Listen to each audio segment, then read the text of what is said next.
अस्सलाम वालेकुम नाजरीन, जैसे कि आपने पिछले एपिसोड में देखा था कि कालानूस ने गवर्नर को मार दिया था। गवर्नर को मारने के बाद सोफिया और कालानूस गवर्नर की लाश को ठिकाने लगा रहे होते हैं। उसके बाद उस्मान उसका सिपाही जा रहा होता है, ऊपर से लाश नीचे गिरती है तो उस्मान देखता है और कहता है ये तो गवर्नर है। फिर इसका मुआयना करता है तो देखता है ये तो मर गया है। फिर वो अपने सिपाही को कहता है कि हमें पता लगाना होगा गवर्नर को किसने मारा है, और ये पता किए बगैर मैं नहीं जाऊंगा, तुम मेरा इंतज़ार करो। फिर उसके बाद उस्मान उधर से सीधा सोफिया के खुफिया कमरे में आ जाता है और देखता है कि उस्मान और बाला एक दूसरे को देखकर माजी की यादों में गुम हो जाते हैं। उस्मान कहता है मैं तुम्हें जानता हूँ, तुमने मुझे दंदल से निकाला था। फिर उसके बाद औरत कहती है तुम यहाँ से चले जाओ, और उस्मान कहते हैं मैं यहाँ से नहीं जाऊँगा, पहले मुझे बताओ तुम यहाँ क्या कर रही हो। और फिर वो दोनों उस्मान पर हमला कर देते हैं। फिर उस्मान आगे से अपना तहफ़्फ़ुज़ करता है। फिर उसके बाद वो बाला खातून की गर्दन पे खंजर रख देता है, और दूसरी जानब सिपाही गवर्नर की लाश को उठाकर जा रहे होते हैं, और अंदर उस्मान ने बाला खातून की गर्दन पे खंजर रखा होता है और कहता है क्या तुम लोगों ने गवर्नर को मारा है। तो ये सुनकर वो हैरान हो जाती हैं,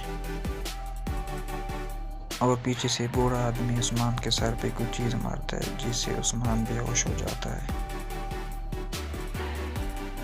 उसके बाद बाला खातून उस्मान का मुआयना करती है और बूढ़े आदमी को बोलती है तुम तो तकरीबन मरने वाले थे। उसके बाद बूढ़ा आदमी बोलता है ये तो अर्तुगरुल का बेटा उस्मान है, ये भी अपने बाबा की तरह बहादुर है। बाला खातून बूढ़े को बोलती है आप अपना काम करो, मैं इसका मुआयना करती हूँ और उसको होश में लाती हूँ। फिर बाला खातून भी उस्मान को छोड़कर बूढ़े आदमी की तरफ चली जाती है। फिर सब मिलकर तलाशी लेना शुरू कर देते हैं। तलाशी के दौरान उनको एक संदूक मिल जाता है। उसके बाद बूढ़ा आदमी बोलता है हमें जो आका ने बोला था वो इमानत तलाश करनी है। फिर थोड़ी देर के बाद उन्हें एक दूसरा संदूक मिल जाता है, तो वो सब संदूक को देखकर अल्लाह का शुक्र अदा करते हैं। फिर गूंचो खातून कहती है हमारे पास ज़्यादा वक्त नहीं है। गवर्नर की मौत के बाद हर तरफ अफरा तफरी हो गई है, और दूसरी जानब गवर्नर की लाश को एक कमरे में लाया जाता है जहाँ पर सोफिया और उसके सिपाही होते हैं। सोफिया कहती है आखिरी बार मैंने हेलन को गवर्नर को बुलाने के लिए भेजा था। तो हेलन कहती है जब मैं कमरे में जा रही थी तो मैंने उस्मान को गवर्नर के कमरे से निकले देखा। तो सब ये सुनकर दंग रह जाते हैं। तो कालानूस कहता है क्या वो उस्मान था। उसके बाद कालानूस अपने कमांडर को बोलता है तुम पूरे किले की तलाशी लो, उस्मान बचना नहीं चाहिए। और दूसरी जानिब बूढ़ा आदमी उस्मान को होश में लाने की कोशिश कर रहा होता है। फिर गूंचा खातून कहती है कि मुझे किसी के आने की आवाज़ आ रही है। तो बूढ़ा आदमी कहता है बेटा परेशान ना हो, ये अपने लिए कोई हल निकाल लेगा। फिर उसके बाद वो उस्मान को छोड़कर वहाँ से निकल जाते हैं। उनके जाने के बाद उस्मान को होश आ जाता है। फिर उसके बाद सारे सिपाही उसी कमरे के बाहर आ जाते हैं जहाँ उस्मान होता है। फिर वो सीधे उसी कमरे में आ जाते हैं जहाँ उस्मान होता है। फिर उसके बाद एक सिपाही उस्मान को कहता है क्या तुमने हमारे गवर्नर को मारा है। उसके बाद वो उस्मान के ऊपर हमला कर देते हैं। उस्मान भी बड़ी दिलेरी के साथ उनका मुकाबला करता है। फिर उनमें से एक सिपाही सोफिया को बताने के लिए चला आता है।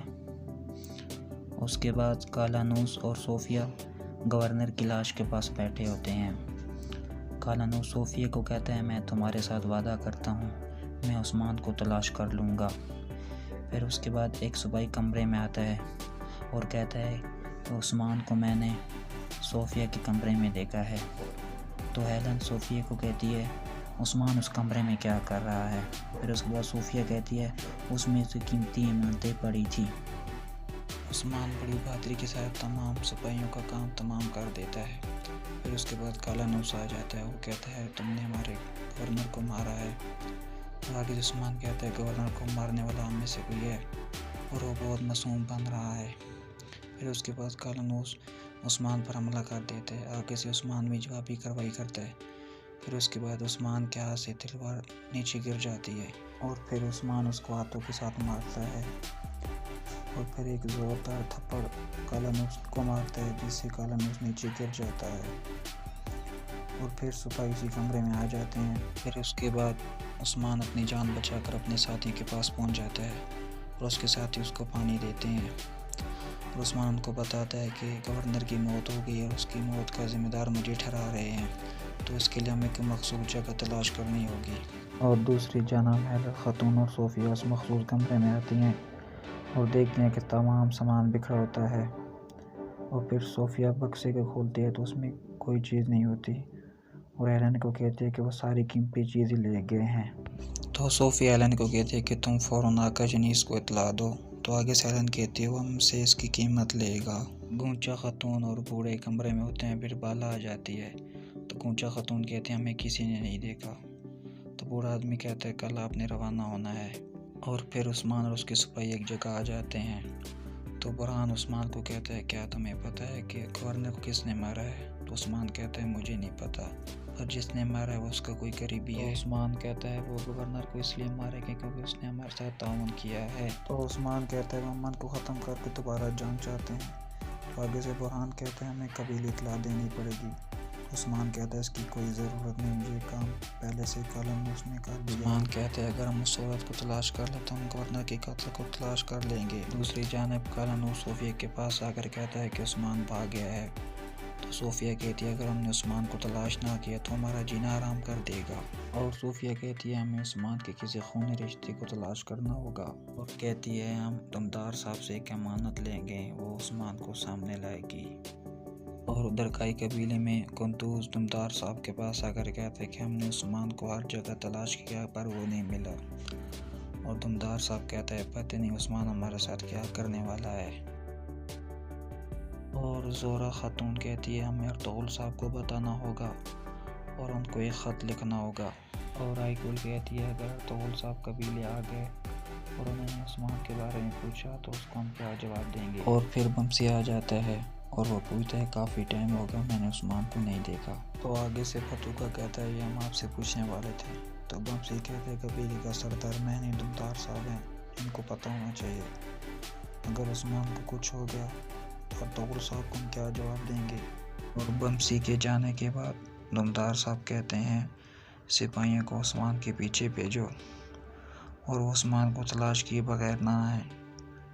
और दूसरी जानिब जनीस कुछ लिख रहा होता है और मेघाला वहाँ पहुँच जाता है और कहता है हजूर गवर्नर मर गया है, सोफिया ने ख़त भेजा है। और फिर वो ख़त पढ़ता है, उसमें लिखा होता है आका मुकद्दस अमानतें चोरी हो गई हैं। तो यानीस कहता है उस कमरे के बारे में किसको पता था, मुझे ये जल्दी बताओ। तो मेघाला कहता है अर्तुगरुल का बेटा उस्मा। तो यानीस कहता है एक तुर्क उसको कैसे चोरी कर सकता है। और फिर वो कहता है मेरा घोड़ा तैयार करो, हम किला को सर जाएंगे। किले में एक सिपाही आता है और उस्मान के सिपाही के पास जाता है और कहता है तुम कौन हो। उस्मान का सिपाही कहता है तुम परेशान ना हो, आज तुम हमारे लिए काम करो। तो उसी दौरान एक सिपाही उसके सर पे कोई चीज़ मारता है जिससे वो बेहोश हो जाता है। उधर बूढ़ा आदमी गूंचा खातून के पास खड़ा होता है और बाला आकर कहती है हजूर गाड़ी तैयार है। और बाला कहती है हमारा जाने का टाइम आ गया है। बूढ़ा आदमी कहता है वो तुम्हारा किले के बाहर इंतज़ार करेंगे, मैंने किले के बाहर सिपाही को ख़रीद लिया है। बाला कहती है क्या उस्मान का कुछ पता चला है। बूढ़ा आदमी कहता है उसका कुछ पता नहीं चला कि वो कहाँ है। और उधर दूसरी जानब दो आदमी घोड़े पर सवार होते हैं और कहते हैं हमारे गवर्नर को अर्तुगरुल के बेटे उस्मान ने मार दिया है। और उसी दौरान सिपाही बुरहान ड्रम लेकर आ जाता है तो सिपाही उसके साथ बातें करना शुरू कर देता है। और दूसरी जानब गूंचा खातून और बाला भी आ जाती हैं और सिपाही कहता है इन ड्रम में उस्मान उसके नीचे छुपा होता है। और बुरहान कहता है हजूर इसमें जैतून का तेल है। फिर उसके बाद वो किले के बाहर निकल जाते हैं और उसके बाद गूंचा खातून और बाला भी बाहर आ जाती हैं और अल्लाह का शुक्र अदा करते हैं। तो नाज़रीन ये थी आज की एपिसोड। अगर आपको अच्छी लगी तो हमारा चैनल को सब्सक्राइब करें और लाइक कर दें।